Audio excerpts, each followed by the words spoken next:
Getting your FAA medical certificate is the first step to becoming a pilot, but it can be a confusing process. So in this video, we'll explain the different classes of medical certificates, the requirements to obtain a medical certificate, what the process actually looks like, and the worst mistake new pilots make when trying to get a medical certificate. Medical certificates make sure that the pilot is medically fit to fly. Now, the FAA doesn't want to experience a medical emergency while flying an 80-ton metal bird with 200 passengers in the back. So which type should you get? There are 3 classes of medical certificates: first, second, and third. If you want to fly for fun, you will need a third-class medical certificate. This one is valid for 60 calendar months if you are under 40 and 24 calendar months if you are 40 or older. If you want to become a commercial pilot, you will need a second-class medical certificate. This one is valid for 12 calendar months regardless of age. Lastly, if you want to be flying for the airlines, you will need to get a first-class medical certificate. Now, this one is valid for 12 calendar months if you're under 40, and if you're older, it will be valid for 6 calendar months. But you actually don't even need a medical certificate to fly. You can enjoy some of the privileges of the third-class medical certificate by using a program called BasicMed. Now, for some pilots, the requirement of a third-class medical is pretty restrictive. BasicMed has different restrictions tailored specifically to these aviators. For example, pilots over 40 need to renew their third-class medical certificate with an FAA-approved doctor every 2 years. But under BasicMed, they can visit any doctor every 4 years and continue flying. Now, because this isn't like your usual medical certificate, flying under BasicMed comes with some restrictions. See the link below for more information about BasicMed. Now that you know which class you need, how do you go about getting one? Applying for or renewing your medical certificate is actually pretty straightforward.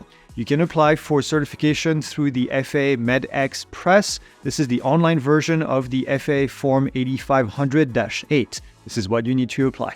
Now, after you fill out the form, you can book an appointment online with a local aviation medical examiner or AME.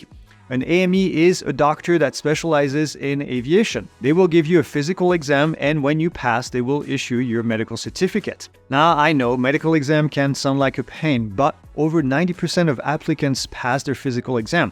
You just need to be reasonably healthy. Now, there are a few differences in the requirements for each class, starting with vision. For distance vision, 20/40 or better in each eye for third class, and 20/20 or better in each eye for first and second class. For near vision, 20/40 or better in each eye, with or without correction. And for intermediate vision, 20/40 or better in each eye for first and second class. There are no intermediate vision requirements for third class. If you wear eyeglasses or contact, good news, you can still get your medical certificate. You just have to correct your vision to what's prescribed by the FAA. A lot of people think that you can't fly if you are colorblind. That's actually not true. You can still become a pilot if you have a color vision deficiency, but you will be restricted to daytime flying only. To get the restriction lifted, you will have to get a Statement of Demonstrated Ability, or SODA. Now, this is a document that says that you have passed additional testing to lift the restriction. You can obtain a SODA for color vision deficiency by passing an alternate color vision test like the Farnworth Lantern test. We've linked more information about color blindness and becoming a pilot down here in the description. Now, for the hearing requirement, you need to be able to hear an average conversation in a quiet room with both ears at 6 feet with the back turned to the examiner. There's also an audiometric speech discrimination test. This actually measures how well you can understand words at different volume levels. For heart and blood pressure requirements, you'll go through tests to determine if you have no problems with your pulse, if your heart is healthy, if your blood pressure is in the normal range with a maximum of 155/90, and for first class, if you are over 35 and applying for the first time, you'll need to undergo an electrocardiogram or ECG. When you turn 40, you'll need to take the ECG every year. You also need to test for your ears, nose, and throat.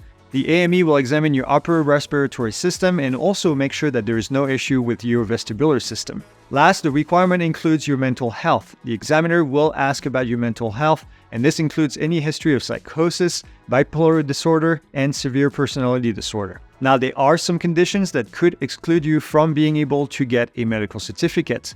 These are called disqualifying conditions. Some examples of these are diabetes or coronary heart disease. We've added a link to the full list in the description. So here's the biggest mistake new pilots make when getting their medical.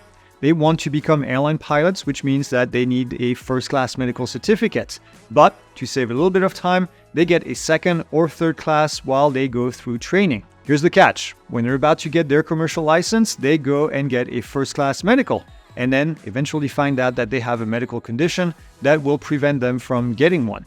Now, they spend all of this time and money on flight training to become an airline pilot, only to find out that they can't. Now, if you want to become an airline pilot, get your first-class medical certificate before you start any kind of flight training. What's next after getting your medical certificate? Well, you can learn more about the next step to becoming a pilot in this video. Now, thanks for watching, and we'll see you in the next one.